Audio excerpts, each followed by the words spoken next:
Hello everybody, it's nice to see you again. I have a story today and this is one of my favourite stories. This is called Cinderella. And there's Cinderella, and can you see she's thinking? That's why you can see these little bubbles all around her. And Cinderella is thinking that she's dancing in a beautiful dress.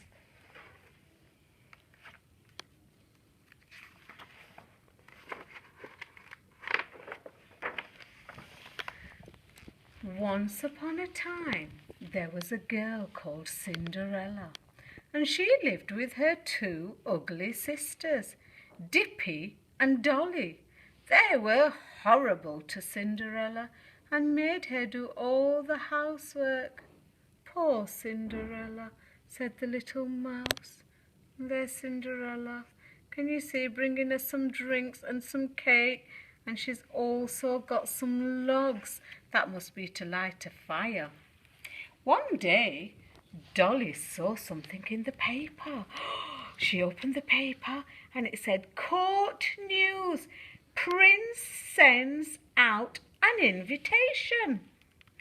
The handsome Prince Charming is looking for a wife, and tonight he is having a ball. A ball is like a big party where everybody is invited, and he has invited all the ladies in the land.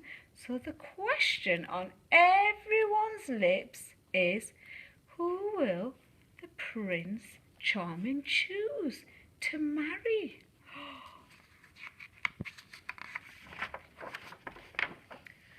Dolly put down the paper and she ran to find Dippy. There's Dippy.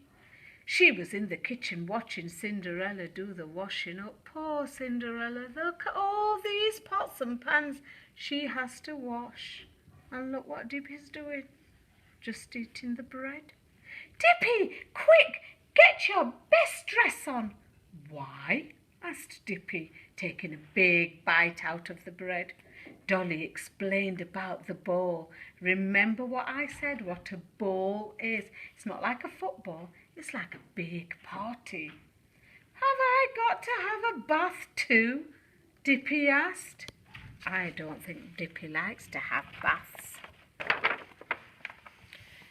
Cinderella smiled. "The ball sounds wonderful. I can't wait to go." Dippy and Dolly laughed. "You aren't going," said Dippy. "Why can't I go to the ball?" asked Cinderella, thinking that she would wear a beautiful dress. Dolly snorted. "You've got work to do. I want you to scrub the floors, wash the windows, and count my socks. Besides, the prince won't want to marry you when he sees us," boasted Dippy. And there is Dolly thinking what Cinderella can do. And there is Dippy thinking, well, the prince is going to ask me to marry him. They're not very kind to Cinderella. The two sisters spent the rest of the day getting ready for the ball. They washed their hair, put on lots of smelly makeup, and got into their best dresses. "Cinderella, fetch my shoes." "Help me, Cinderella," said Dolly. "Fetch my shoes," said Dippy. "It's not fair for poor Cinderella," said the little mouse. And there's Cinderella. Look, she's sorting out the feathers in Dippy's dress. And there she is, sorting out this as well. And the feathers in her hair. When it was time for the ball, the two ugly sisters set off. Cinderella sat down in the kitchen and she started to cry. Oh, don't cry," said the little mouse, giving Cinderella a tissue to wipe her eyes. "Please don't cry." Poor Cinderella, she's feeling so sad. Suddenly, there was a puff of smoke, a flash of light, and a fairy godmother appeared. She smiled and said, "Oh, Cinderella, don't be sad. It really isn't all that bad. My magic wand will set things right. You shall go to the ball tonight." Clever fairy godmother just made a rhyme up. A rhyme is when words sound the same, like sad and bad and right and tonight. And with that, the fairy godmother waved her magic wand, and Cinderella's tattered old clothes immediately changed into a beautiful dress, and her scruffy old shoes became a pair of delicate glass slippers. Oh, look at Cinderella. She looks beautiful. And she's smiling now. She's not crying. Cinderella looked down at her slippers. "Oh, what lovely slippers," said Cinderella. "Thank you." Then she frowned. "But how am I going to get to the palace?" The fairy godmother smiled and then pointed her wand at a pumpkin, and it changed into a magnificent coach. Look at that pumpkin. And when the fairy godmother pointed her magic wand, it turned into a beautiful gold coach. And there's a door so Cinderella can get in. But the mouse has started to think, "Uh-oh," they said, "if the fairy godmother can turn the pumpkin into a beautiful coach, what will she change us into?" Uh-oh. That's a question mark.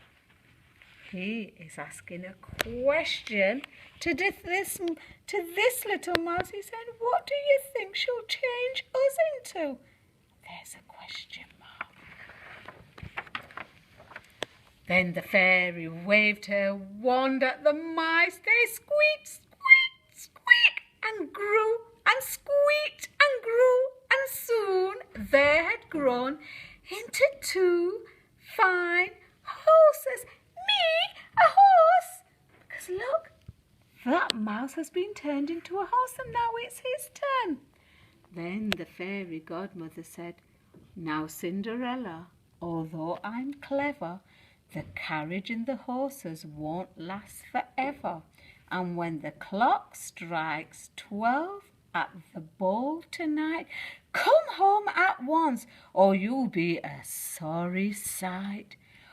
So the fairy godmother is telling Cinderella, when the clock strikes 12, there's the number 12, everything will change back, I think.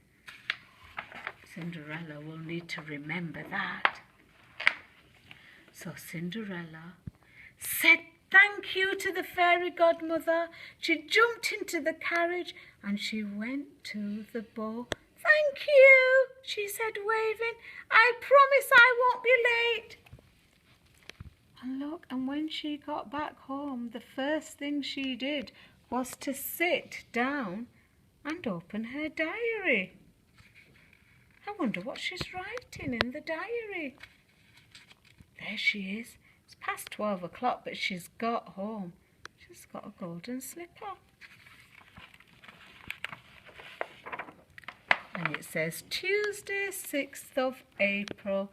Dear Diary, the ball was brilliant. I danced with Prince Charming the whole time. It was a bit embarrassing at the end, though. I forgot to watch the clock, and when it struck 12, I had to run out of the palace so fast that I lost one of my glass slippers. Silly me, stars and love hearts." So she forgot the time, and she had to run away, but she dropped one of her glass slippers. I wonder what's going to happen now. Let's find out. The next day, it was all in the papers that Prince Charming wanted to marry the mysterious girl who had left her glass slipper at the ball, and he was going to search the land until he found her. So the prince said, "I'm going to marry the girl who left this behind."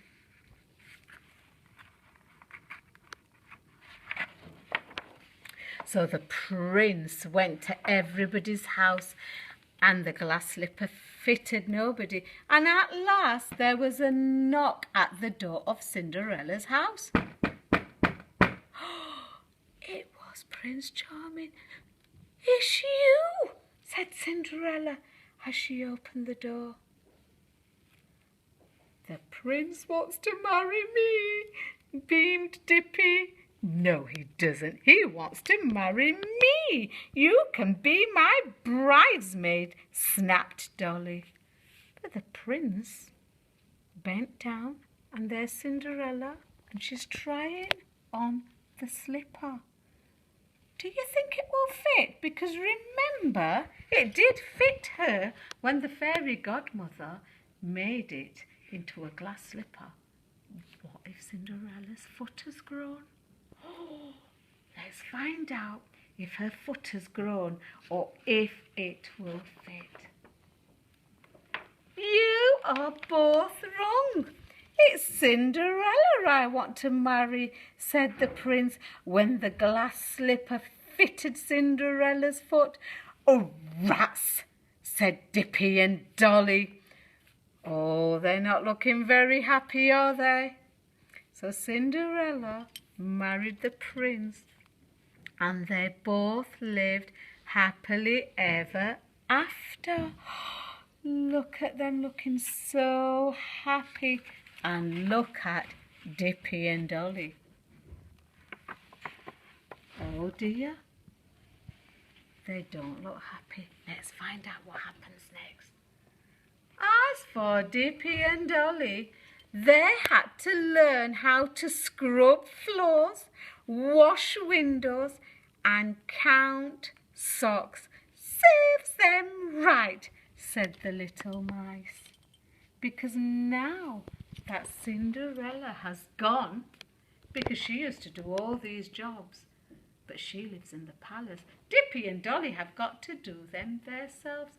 And it is true, serves them right, because they were not very nice to Cinderella. The end. I really like the story of Cinderella. I hope you liked it too. Until next time, children, take care. Bye-bye.